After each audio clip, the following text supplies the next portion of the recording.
Amén. Oraremos. Padre, reconocemos que dependemos de ti para la vida y para todas las cosas, y en especial de poder conocerte y comprenderte.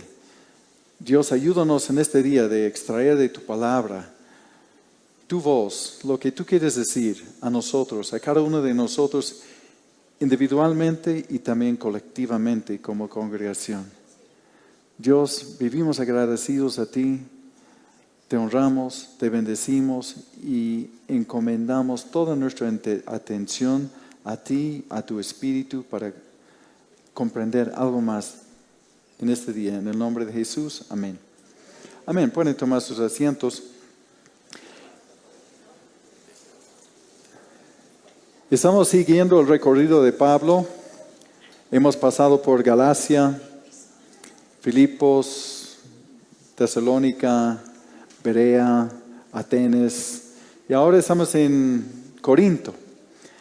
Y queremos extraer las lecciones porque hay muchas lecciones en esta primera carta que nosotros tenemos a los Corintios. Terminamos en el capítulo 4 donde esos corintios, después de un tiempo, ya se elevaron su orgullo espiritual a un nivel donde despreciaban a Pablo. Y también tenía un problema cultural porque ellos veían a Pablo como fracasado, porque Pablo decía que sufrimos, trabajamos con nuestras manos, que, bueno, para una persona próspero en griego no se trabaja, da este trabajo a los esclavos y sus siervos. Entonces, veían todo lo que ha sufrido Pablo y ha dicho, ¿estará Dios con él? Y de alguna manera elevaban su orgullo espiritual y los llevó a creer que estaban encima de las normas de Dios, que podían sobrepasar las normas de Dios. Entonces, como ellos calificaban el liderazgo de Pablo débil, entonces ellos querían ya establecer sus propias reglas. Y el título de este mensaje es la limpieza de la iglesia tolerante. Porque eso es lo que vamos a ver, ¿no? Es algo que sucede hasta hoy en día cuando los líderes espirituales llegan a cierto nivel de popularidad y de fama. Es el lugar donde están más propensos a caer y creer que pueden establecer sus propias reglas. Pueden creer que están encima de lo que Dios había establecido. Creo que un líder cristiano es más propenso a caer cuando está en la cima que cuando está sufriendo y en problemas. Entonces, eso es lo que está sucediendo, que ellos pensaban que el liderazgo de Pablo era demasiado serio y no hacían caso. Y Pablo ya les había escrito algunas instrucciones en una carta de él que no tenemos, pero sí él menciona. Estamos en el capítulo 5 de 1 de Corintios y en el versículo 9 menciona de que ya habló de estas cosas en una carta, así que ya fueron advertidos. Y así avanzamos. En el versículo 1 dice, de cierto se oye que hay entre ustedes fornicación, y tal fornicación cual ni aún se nombra entre los gentiles o los paganos, tanto que alguno tiene la mujer de su padre, y ustedes están envanecidos. ¿No deberían más bien haberse lamentado para que fuese quitado de en medio de ustedes el que cometió tal acción? Nos dice que de cierto se oye. Eso no es un rumor, eso es conocimiento público. Eso es una vergüenza pública. Y la noticia del mal testimonio de la iglesia está siendo difundido esta noticia. Entonces, un hombre, por lo que nos dice, está con su madrastra. Y hasta la ley romana prohibía esto, porque era igual como está con su propia madre. Y también hasta los paganos se espantaron por eso. Y los paganos eran bastante inmorales, ¿no? Tenían sus templos de prostitución y era una cultura inmoral. Hasta los dioses griegos daban el ejemplo de inmoralidad y todo ello. Entonces ellos pensaban que, bueno, en la religión eso tiene mucho que ver con la libertad sexual y libertinaje. Pero aún para ellos era espantoso este caso. Y entonces la ley romana, los paganos y hasta el Antiguo Testamento dice que no deshonres a tu padre teniendo relaciones con su mujer, porque serás excluido del pueblo. Así que era abominable lo que estaba sucediendo aquí. Y el problema es de que eran envanecidos. Eran envanecidos, orgullosos por su gran tolerancia. Que eran personas con mente abierta. Entonces Pablo dice, pero ustedes están envanecidos. Debieran más bien haber lamentado de este caso. Entonces hay tolerancia en la iglesia. Y Pablo está dando pautas para lo que Dios ya ha declarado sobre ese asunto.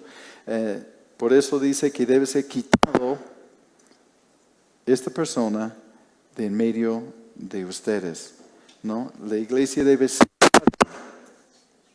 Yo no...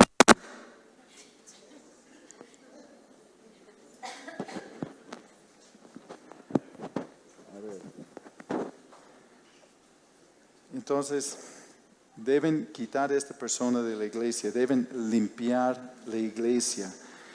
Por eso el título, la limpieza de la iglesia tolerante.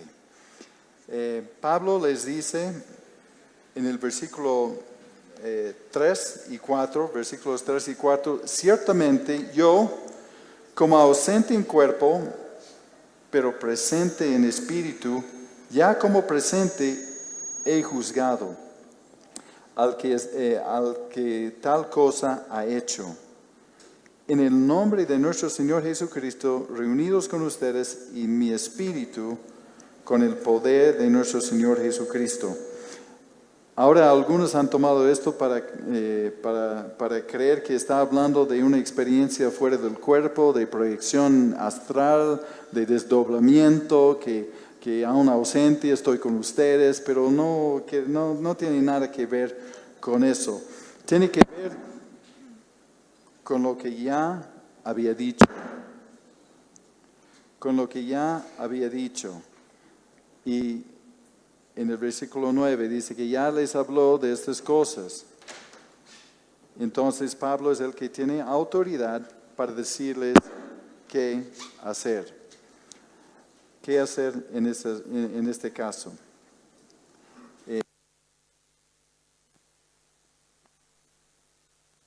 Dijo que estoy con ustedes porque ellos conocían su posición, ya les había escrito, tenían instrucción sobre ese tipo de cosa. Y Pablo ya pronunció juicio contra ese tipo de situación y la iglesia necesitaba reaccionar. Y la congregación de ellos tenían poder y autoridad del Señor para juzgarlos. Pablo estaba con ellos en esta decisión, aunque no estuvo presente.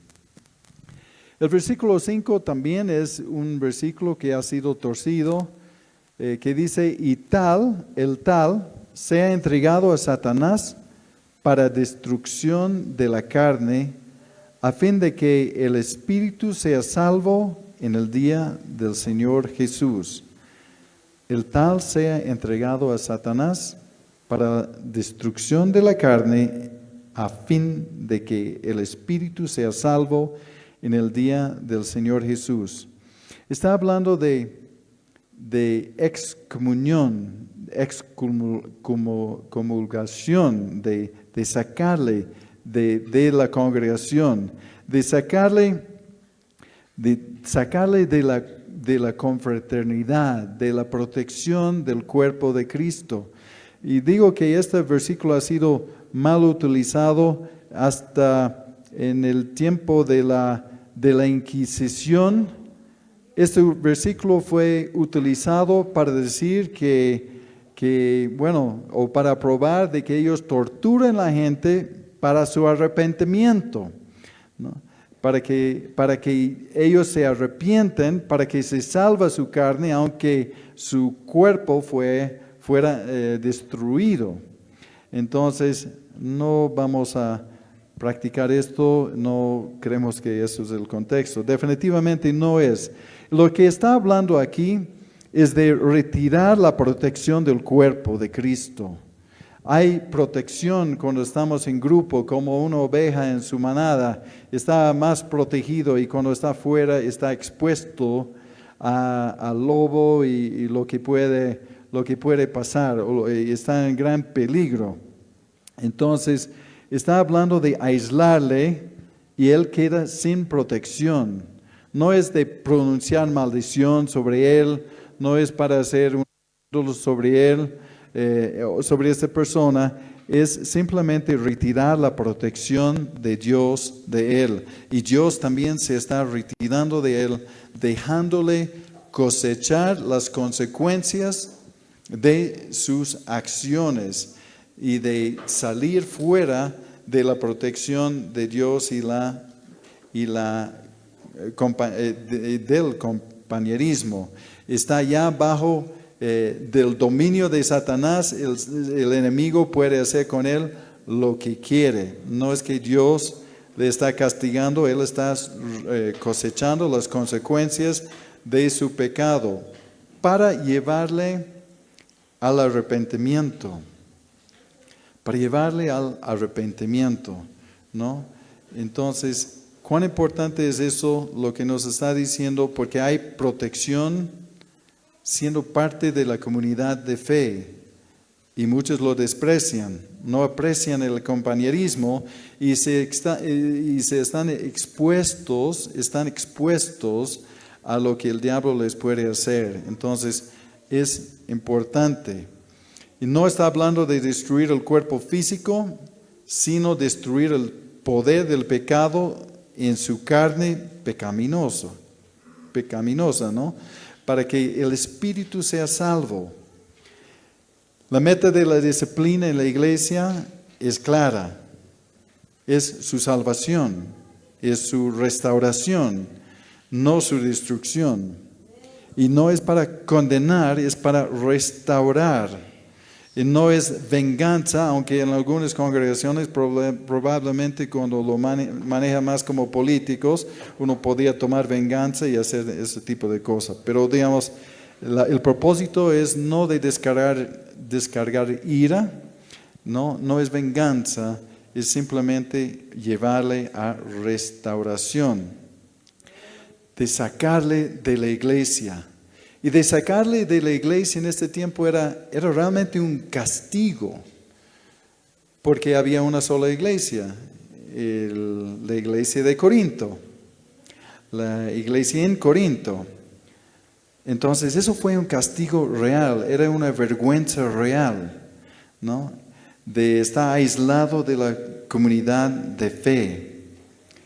Y no querían dejarle sentir cómodo en su pecado, no arrepentido. Se puede hacer mucho con alguien que se arrepienta, Se puede hacer mucho con alguien que realmente se pone delante de Dios, se arrepienta, da la vuelta, 180 grados, se aleja y cambia. Con esa persona puedes cambiar o trabajar, pero con la persona que no se arrepienta no se puede hacer mucho. Entonces mejor sacarle fuera, no permitir que siente cómodo en su pecado, contaminando a otros, ¿no? Y la palabra nos dice en 2 de Tesalonicenses 14 y 15 algo al respecto de ese tipo de disciplina. Nos dice 2 de Tesalonicenses 3:14, si alguno no obedece a lo que decimos por medio de esta carta, a señálenlo y no se junte con él para que se avergüence, mas no lo tengan por enemigo, sino amonéstenlo como a hermano. Eso es el espíritu de lo que Pablo está haciendo. Si no hace caso, no se junte con él para que se avergüence. Y eso hubiese sido una vergüenza en su tiempo. Mas no lo tengan por enemigo, sino amonéstenlo como a hermano. Trátale como un hermano que necesita ser corregido. Pablo no dice ni implica que la iglesia puede o debe quitar su salvación. Eso no es una atribución que tiene la iglesia, ¿no? Como la iglesia católica, ¿no? Que practicaba eso, ¿no? Que el Papa tenía el poder para otorgar o quitar la salvación. Y excomulgaban y no solo votaba a la gente de la iglesia, los mandaban al infierno. Pero eso no es lo que nos está instruyendo Pablo en este caso, ¿no? Y hay instancias cuando alguien debe ser separado de la iglesia, ¿no? No nos sorprende que miembros pecan, pero sí esperamos que se arrepientan. Lo que sí nos sorprende es cuando no quieren arrepentirse y ser sanado en esas cosas, ¿no? Entonces, estamos hablando de un hecho comprobado, reincidente. Cuando no hay ninguna intención de dejar esto, la persona debe salir, ¿no? Hoy no afectaría mucho si alguien es excomulgado, quitado de una congregación, porque simplemente iría a la congregación en la esquina y defamarían los líderes que le han votado, ¿no? Entonces, hoy en día este tipo de disciplina casi no tiene ningún efecto porque hay tantas opciones de congregaciones, algunas más con mente abierta para aceptar el pecado y a otros que simplemente van y no son conocidos y nadie sabe cuál ha sido su situación, ¿no? Y entonces, hoy en día, bueno, teníamos un caso medio complicado y otros casos también en consejería donde, por ejemplo, uno en particular, donde un hermano arruinó su matrimonio y porque salió con una jovencita, tuvo un bebé con ella, y bueno, ya su esposa, bueno, y sus hijos le odian y todo lo demás, y me vino para que de alguna manera le dé paz y tranquilidad de que está bien en su nueva relación. Y como le di un mal consejo, simplemente se va a otro lado, ¿no? Donde no es conocido y donde no es conocido su situación. Y eso es lo que puede suceder, ¿no? Entonces no afecta mucho de que uno ya se aleja de la congregación porque tiene muchas opciones. Tiene muchas opciones o nadie le extraña si simplemente va a su casa, ¿no? Entonces, si suceden esos casos y tuvimos uno, por favor confíen en el liderazgo, que muchas veces tenemos mucha más información y detalles que no vamos a decir públicamente, pero a veces somos juzgados cuando tomamos una acción como hemos sido juzgados de cierto modo, ¿no? Cuando tuvimos que apartar a una persona, ¿no? Que no quiso reconocer y arrepentirse de... Bueno, lo que sí, se arrepintió de haber sido pillado, pero no se arrepintió por lo que había hecho. Entonces, hay una gran diferencia, ¿no? Entonces, este capítulo nos da pautas para ayudar a la iglesia de cómo ordenarse, de cómo mantenerse limpia de ese tipo de cosas para que Dios pueda seguir obrando con poder y sin ningún estorbo. Versículo 6 al 8 dice, no es buena su jactancia. ¿No saben que un poco de levadura leuda toda la masa? Límpiense pues de la vieja levadura para que sean nueva masa, sin levadura como son. Porque nuestra Pascua, que es Cristo, ya fue sacrificada por nosotros. Así que celebremos la fiesta no con la vieja levadura, ni con la levadura de malicia y de maldad, sino con panes sin levadura de sinceridad y de verdad. Bueno, ¿qué es lo que nos está hablando? Que su orgullo lo cegó a este liderazgo frente a su deber de tratar este caso. Y en realidad, peor que el caso del que pecó, era la inacción del liderazgo. Y ustedes saben que eso ha sucedido en la Iglesia Católica con tantos escándalos que eran realmente terribles de sus curas y de inmoralidad y todo esto. Eso sí era un desastre. Pero el mayor desastre es que la jerarquía, que el liderazgo no hizo nada. Simplemente lo sacan, lo mandan a otro país, a otro lugar donde no son conocidos y no tomó acción en el asunto. Y eso es lo que está sucediendo aquí. Pablo está reclamando que este liderazgo en su ausencia, porque él ya está en Éfeso, este liderazgo no está haciendo nada y además está diciendo que están son jactanciosos. Dice, no es buena su jactancia. No es buena su jactancia en esto. Eran muy tolerantes. Y el problema era más con el liderazgo, con el persona que ha pecado, ¿no? Y jactaban de su tolerancia y cuán amorosos y comprensibles eran con mentes abiertas, ¿no? Entonces, nos está dando el ejemplo de levadura. Levadura y su poder de influencia en el resto del cuerpo, cómo la levadura puede contaminar todo. Claro que en la Biblia la levadura principalmente, mayormente está hablado de una manera negativa. En algunos casos de una forma buena, pero como su influencia en el reino de Dios, de expandir,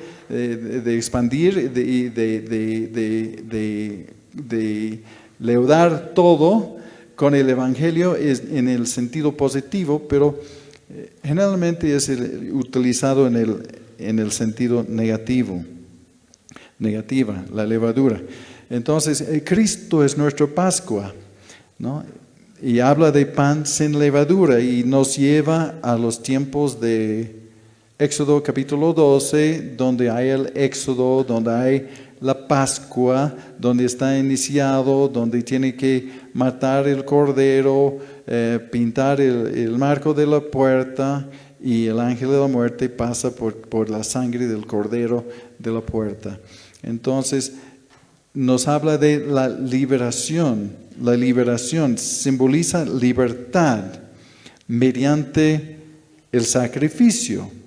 Y la iglesia debe, conociendo a Cristo, libertados, libres de de la vida vieja, de la esclavitud del pecado, entonces la iglesia también debe tomar la misma posición de arrancar simbólicamente la levadura, el pecado, para vivir en la nueva vida, como dice la masa nueva, la nueva masa.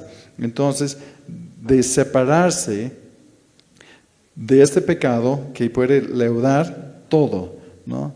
Entonces, cuando está hablando aquí de la levadura, está hablando de la influencia de un miembro que ha pecado y no se arrepintió, y este puede tener una influencia para contaminar a toda la congregación. Y en las congregaciones donde no fue juzgado ese tipo de pecado, digamos, especialmente de liderazgo en adulterio o lo que sea, entonces en poco tiempo toda la congregación o buena parte de la congregación llega a ser libertino, que comienza a aceptar y ya baja las normas de Dios. Entonces terminan con toda una congregación de personas que están en adulterio, fornicación y en todas esas cosas. No hay moralidad por no haber tomado tiempo para sacar la levadura en su tiempo. Entonces, el pecado es grave, es como el cáncer, y al negarlo o de rehusar el tratamiento, es devastador lo que puede hacer esta enfermedad. Y así es la tolerancia del pecado dentro de la iglesia, ¿no? Y con toda seguridad, si esto no es juzgado y es conocido que el liderazgo no hace nada en estos casos, entonces este pecado va a multiplicar en su iglesia, ¿no? Entonces, el pecado será multiplicado por esta tolerancia, ¿no? Muy bien. Y bueno, vemos un par de ejemplos del Antiguo Testamento, o uno del Antiguo Testamento y uno del Nuevo Testamento, donde Dios actuó de una manera drástica para limpiar su pueblo del pecado. Y el uno, que no vamos a ir a buscarlo, pero se encuentra en Josué, capítulo 7, del pecado de Acán. Ellos tenían la orden de Dios de no llevar los despojos cuando conquistan a Jericó. En otros casos sí, Dios ha dicho que pueden tomarlo, pero Dios dio la orden al entrar en la tierra prometida, de cruzar el Jordán después de 40 años en el desierto, de no tomar de los despojos. Entonces, de este señor Acán, él vio un manto babilónico, después tomó como 200 ciclos de plata y después un lingote de oro y lo enterró debajo de su tienda.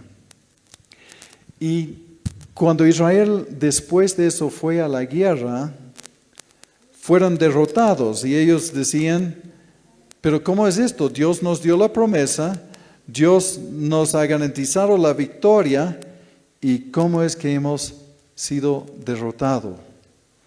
Y Dios les ha dicho, ¿de qué están quejando? Hay pecado en el campamento. Y ellos tenían que ir viendo y separando y por tribus, de qué tribu vino el pecado, de qué familia de la tribu vino el pecado, y llegaron a Acán y su familia. Y Josué ha dicho, bueno, confiese lo que has hecho. Y él ha confesado, sí, he codiciado este manto y también la plata y el oro. Y bueno, Josué ha dicho, bien que has confesado, ya, entonces te vamos a matar a ti y tu familia. Y los ha matado. O sea, era drástico, pero estaban entrando, conquistando una tierra nueva. Y Dios quería que su pueblo fuera santo, que su pueblo fuera diferente. Y Dios no iba a tolerar el pecado en el campamento, especialmente en el arranque, porque ellos tenían que ser luz para estas naciones paganas. Entonces Dios fue drástico en este caso. Y si avanzamos hasta el Nuevo Testamento, en Hechos capítulo 5, vemos a Ananías y Zafira. Entonces, ellos, cuando todos estaban ofrendando y vendiendo terrenos y todo lo demás, ellos decían que habían vendido un terreno y en tal precio y que estaban entregando 100% de esta venta y dejando el monto a los pies de los apóstoles. No tenían obligación de vender su terreno, no tenían obligación de dar 100%, pero sí lo que han hecho es mentir. Entonces Pedro ha dicho, bueno, has mentido al Espíritu Santo, y Ananías y su esposa Zafira murieron. Murieron porque la iglesia nació recién en Pentecostés, en el capítulo 2. Y entonces recién en el capítulo 5, no sé cuánto tiempo ha pasado, ha transcurrido, quizás meses, unos pocos meses. Y Dios dio una señal de que el pecado será tratado. No van a burlarse de la santidad de Dios.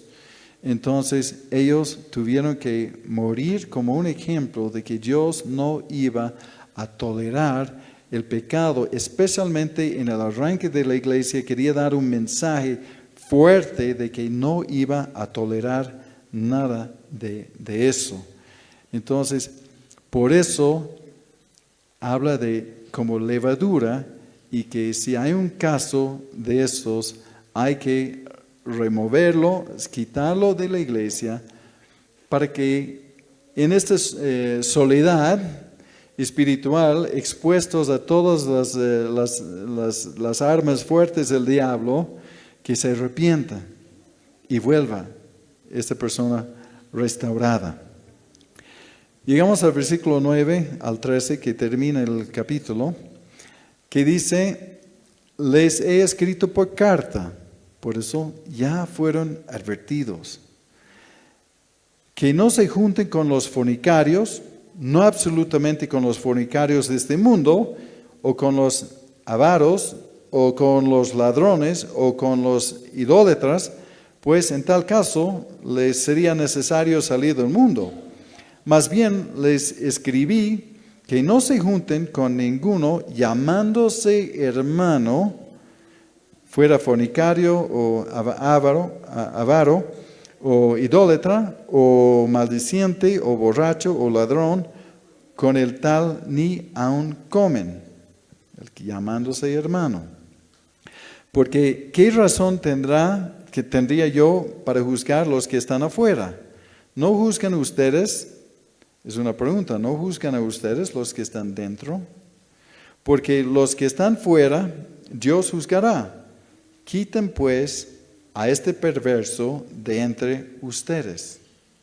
Ya les había dicho que ellos deben juzgar este acto, ¿no? Y que si se dice hermano y tiene este comportamiento, no se junten con él, no tengan, digamos, una relación. Bueno, yo pienso que sí, si la motivación es de ir y rescatarle y trabajar con esta persona, y si hubiera corazón y disposición de arrepentirse, uno puede juntarse con él y bueno, con la motivación de restauración. Pero de otro modo, no le hace sentir cómodo en su pecado, apártale, ¿no? Y que siente el peso de estar fuera, separado de la comunión de los creyentes. Entonces, esto es un mensaje para los hermanos, para personas que dicen que son cristianos, pero que tengan ese tipo de comportamiento y no tengan vergüenza y no tienen vergüenza y no están arrepentidos, ¿no? Así que tenemos una misión en este mundo. Como dice Pablo, si te separas de todos estos, entonces no cumplirías la misión de la iglesia. La misión de la iglesia es hacia los perdidos, los que están en toda esta lista de cosas que ha nombrado: fornicario, de fornicación, de avaricia, de idolatría y todo ello.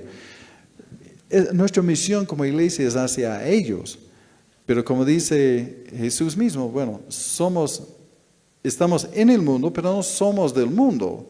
No somos cómplices, no somos parte de lo que están haciendo, ¿no? Y si nuestra motivación, estamos en el mundo, pero nuestra motivación debe ser reconciliación con Dios y con el hermano que está en ese tipo de pecado. Nuestra misión es su restauración, pero dependería si quiere o no. Si no quiere, no hay mucho que se pueda hacer hasta el momento en que se arrepientan, ¿no? Entonces, Pablo dice: no juzguen ustedes los que están dentro.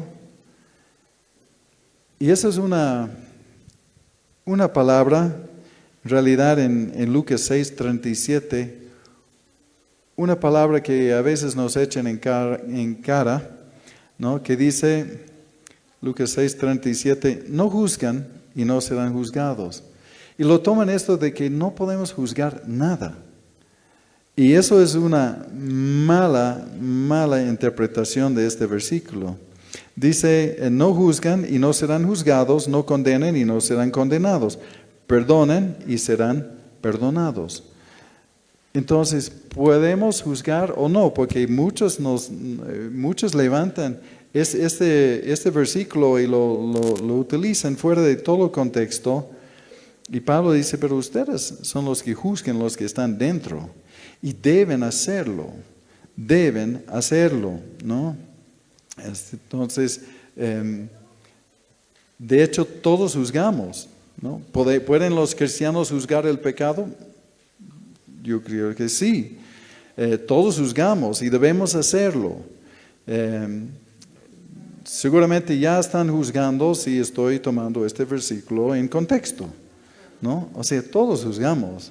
Y deben hacerlo, y deben cuestionar, ¿no? Deben cuestionar, eso es saludable, ¿no? Mientras la actitud y motivación está hecho todo con un corazón correcto. En Lucas 41 y 43 vamos a ver el contexto, 6:41, 6:43.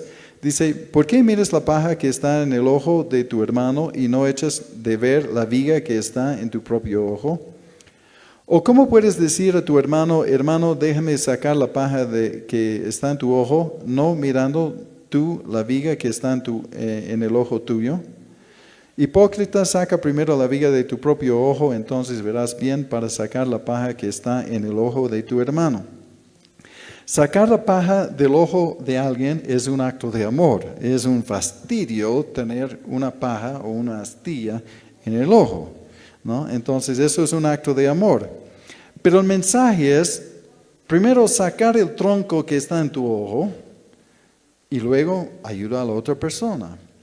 Y todo el contexto de esto de no juzguen y no serán juzgados, está hablando de no juzgar hipócritamente. No juzgar hipócritamente. Saca la viga de tu ojo. Sácala. Pero no juzgar hipócritamente. Debemos exponer la mentira y juzgarla. No condenarla, porque eso no es nuestra atribución, no nos compete hacer eso. Pero sí de juzgarlo, sí. Y hoy todo es tolerado. Y vivimos en un mundo donde la aceptación sin juzgar no está funcionando, ¿no? Ciertos grupos quieren llamar todo intolerancia y de que no podemos juzgar nada y nos quieren tener callados. Y Pablo dice, sí, fuera de la iglesia no juzguen, pero hay que ver las cosas que están infiltrando en la iglesia y juzgar si está bien o no. ¿No? La LGBTQ y las demás letras, como ya adquirió la aceptación en ciertas congregaciones, ¿no? Y usan palabras como discriminación, odio, intolerancia, exclusión, para colocar a cualquier juicio contra su posición como el opresor o opresora y ellos como víctima. Y eso es todo lo que hace el movimiento woke, ¿no? Que woke, como despertar, es un desastre. Es un desastre lo que está pasando porque ya tienen el mundo dividido en dos grupos, víctimas y opresores. Víctimas y opresores privilegiados. Y las víctimas son los que son las personas del amor, de tolerantes, de inclusivos y todo lo demás. Y los opresores son los que manejan el odio, odian a todo, no están en contra de la tolerancia, de la inclusión y de todas esas cosas. El heterosexual, que creen en Dios incluso, y si cree que solamente hay dos géneros, y si cree solamente que el matrimonio es entre un hombre y una mujer, es el opresor máximo, ¿no? Entonces, así nos tienen calificados de que nosotros somos los opresores, entonces no podemos decir nada.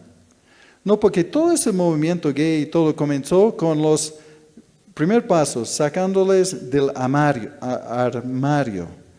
El segundo paso era de reclamar derechos. El tercer paso era imponer sus derechos. Y como el cuarto paso es de quitar nuestros derechos. Y estamos en el cuarto paso, donde quitan nuestros derechos de pensar y hablar y decir que cosas que fuera de todo sentido común, tenemos que decir son normales, ¿no? Que tenemos que decir que una jirafa es un elefante y si no lo decimos, entonces ya somos los enemigos números uno del Estado, ¿no? O sea, es ridículo, absurdo, pero está dentro de la iglesia. Anteayer escuché un mensaje del pastor de Kamala Harris, la que ya está postulando en el lugar de Biden en Estados Unidos por la presidencia. Y este pastor, reunidos con un grupo de arcoíris, estaba tan pro de toda esta ideología, y él mismo es de la iglesia Tercera Bautista, eso es su nombre. Su mensaje era contra los cristianos fundamentalistas. Entonces ahí supuestamente un cristiano es el que está dando más guerra a los cristianos y el fundamentalista es el que cree en la Biblia, que cree que es un verdad absoluto, que cree en Dios, que cree que el matrimonio es entre un hombre y una mujer, que el hombre es hombre, nace hombre, siempre va a ser hombre y mujer nace. O sea, si uno cree esto, entonces es fundamentalista, es opresor y ellos son las víctimas.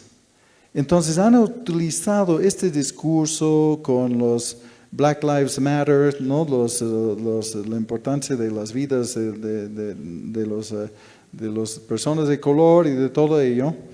Han utilizado este discurso como para acallar a todos y ya lo hacen las leyes de discriminación y todo esto como ya para frenarnos a nosotros.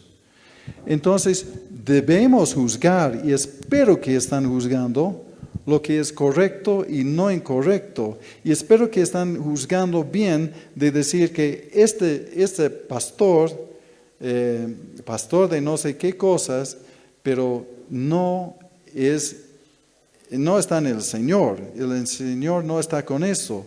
Y la congregación, tipo de congregación que tiene, no está produciendo creyentes en el Señor, ¿no? Y esta Kamala Harris, que es un desastre, porque ella abrazó todo este tipo de ideología. Está 100% comprometido con todo esto que va quitando los derechos de los creyentes. Entonces tomo este tiempo para este discurso porque tenemos que juzgar, ¿no? Porque este tipo de grupo está diciendo que no puedes juzgar, no puedes decir nada. Y bueno, un corte comercial aparte y un desastre, era la inauguración de las Olimpiadas en París. Una abominación si no están enterados, ¿no? Porque en su ceremonia inaugural invitaron los drag queens, que son los Transformers, ¿no? Y son todo ese movimiento arcoíris, ¿no? Un grupo que, bueno, tiene la pedofilia como parte de la diversión, ¿no? Simplemente son muy diversos e incluyentes. Entonces hicieron una burla frontal a la Última Cena, ¿no? El cuadro que, no sé, este italiano pintó de la Última Cena. Bueno, lo han hecho ellos, pero con los Transformers y con todos ellos. Haciendo todo una burla de Cristo con una vaca de oro, una vaquita de oro. Y entonces está viniendo esta influencia, pero Pablo dice, no juzgan lo que está fuera de la iglesia, pero eso está entrando en la iglesia y nosotros debemos juzgar estas cosas. Sé que no es 100% el tema, pero realmente es tan indignante lo que han hecho. Ya hasta ha indignado personas en el mundo entero, cristianos y no cristianos, porque realmente era obsceno lo que han hecho. Entonces, esto es lo que está entrando, ¿no? Toda esa idea de que el género es decidido por el autopercepción. Entonces, si tú crees que eres como una persona, no sé, que cree que es una vaca, otro que dice que es un perro, otro que dice que es no sé qué otro tipo de animal, o un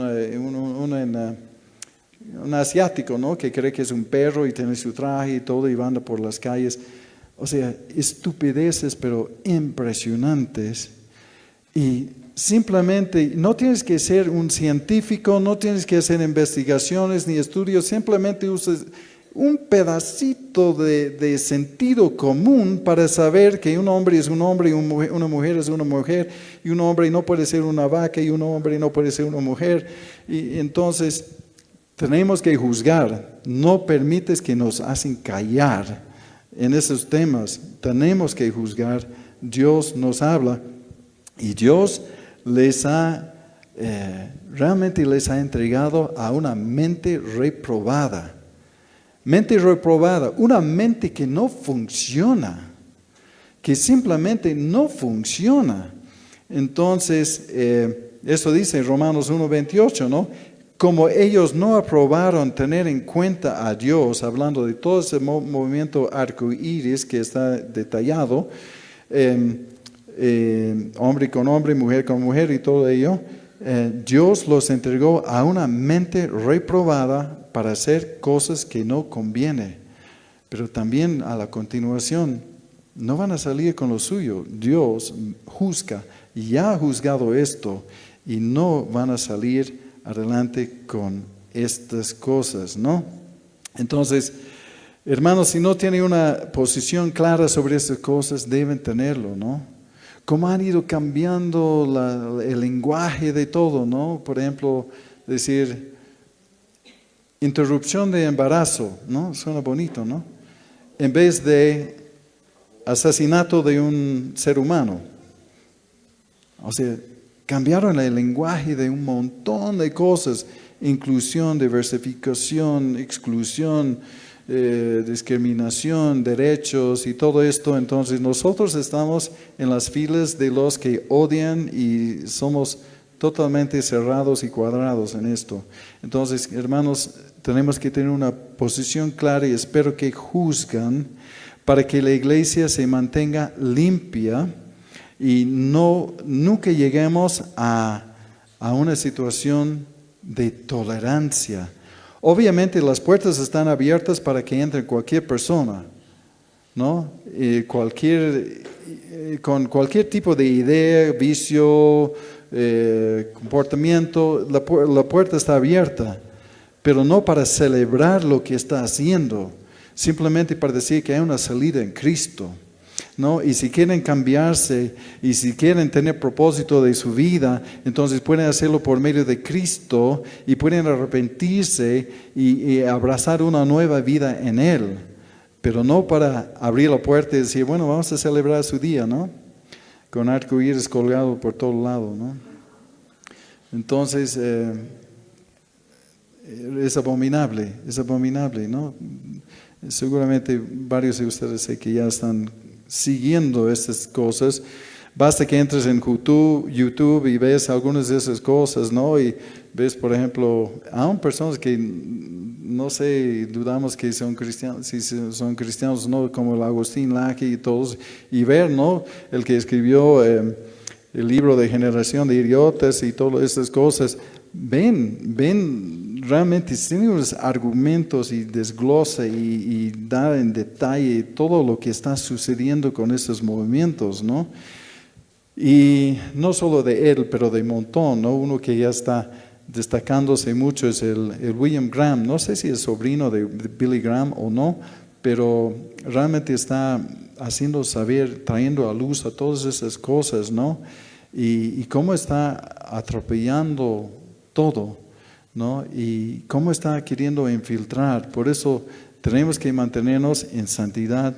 Es un reto para nosotros de ver que si comenzamos a tolerar ese tipo de cosas, vamos a ser la minoría.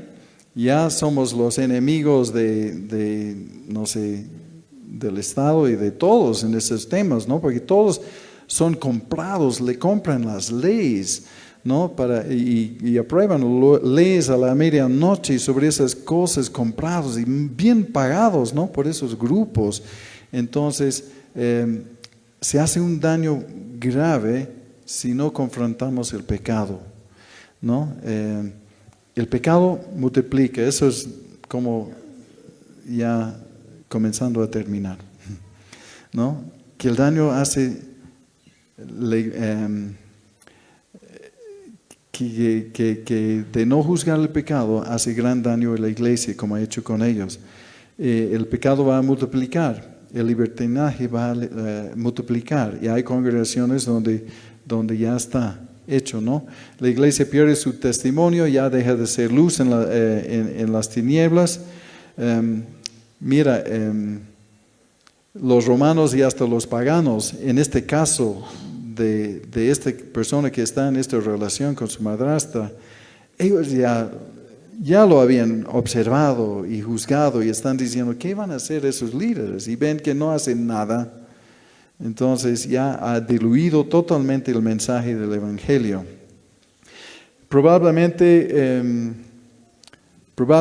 iglesias así tolerantes van a crecer bienísimo en número, ¿no? Bienísimo, van a crecer porque es un mensaje atractivo, ¿no? Siempre ha sido las congregaciones que nunca predican sobre el pecado, se prosperan un montón en número. Creo que en creyentes no, pero digamos, audiencia sí, en audiencia sí, ¿no? Entonces, ¿y pueden los cristianos juzgar el pecado? Sí. La palabra de Dios es nuestra autoridad. No debemos ser condenadores, pero podemos juzgar lo que es bueno y lo que es malo, y espero que lo hagan, ¿no? Porque el daño de no hacer nada es fatal para la iglesia. Entonces hay que sacar a veces la levadura, ¿no? Con el propósito de restaurar. Este hermano teólogo y que era muy, muy conocido como comunicador, el Warren Wiersbe, decía, la disciplina de la iglesia no es de policías piadosos buscando agarrar un criminal, más bien de hermanos y hermanas con corazones quebrantados buscando restaurar un miembro de la familia en error, ¿no? Eso debe ser nuestra posición. Hay un feliz final a esta historia en 2 Corintios, capítulo 2, no lo vamos a ver, pero el versículo 5 al 11, que vemos esta persona restaurada. Esta persona reaccionó. Y Pablo dice, bueno, ustedes deben perdonarle y consolarle. Y Pablo dijo, para este fin les escribí, para tener la prueba si ustedes son obedientes en todo o no. ¿No? Y Pablo dijo, al que ustedes perdonen, yo también perdono. Entonces Pablo se alegra porque no sé cuánto tiempo después, pero este hombre reaccionó y funcionó su disciplina para llevarle al arrepentimiento, para llevarle a la restauración, y eso fue el punto importante en todo esto, ¿no? Y bueno, y cómo vemos hoy la misma situación, y qué debemos hacer. Bueno, no debemos callarnos en el nombre de tolerancia. El Señor no era tolerante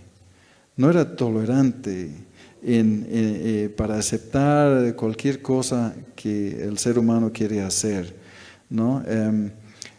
Tampoco convertirnos en jueces, ¿no? Debemos, como decía Wiersbe, ser de esas personas, reconociendo que somos personas quebrantadas, que debemos ayudar a la otra persona a levantarse, ¿no? Mejor debemos ser reconciliadores. Y cuando hay arrepentimiento y disposición de cambiar, podemos hacer todo por esta persona. Y cuando no hay disposición de esto, no podemos hacer mucho. Tendría que sufrir consecuencias un tiempo más para luego ser salvo, y esperamos que se despierta, ¿no? Pero sí debemos estar informados de lo que las escuelas están enseñando, colegios, universidades están enseñando a sus hijos, porque están enseñando toda esta basura, ¿no? Está enseñando un montón de basura. Para nosotros es espantoso, ¿no? Yo ya me siento un poco viejo en eso, pero y es espantoso para nosotros. Sé que para mis hijos era un poquito menos espantoso porque lo ven todo el tiempo en las propagandas de la tele y todas esas cosas.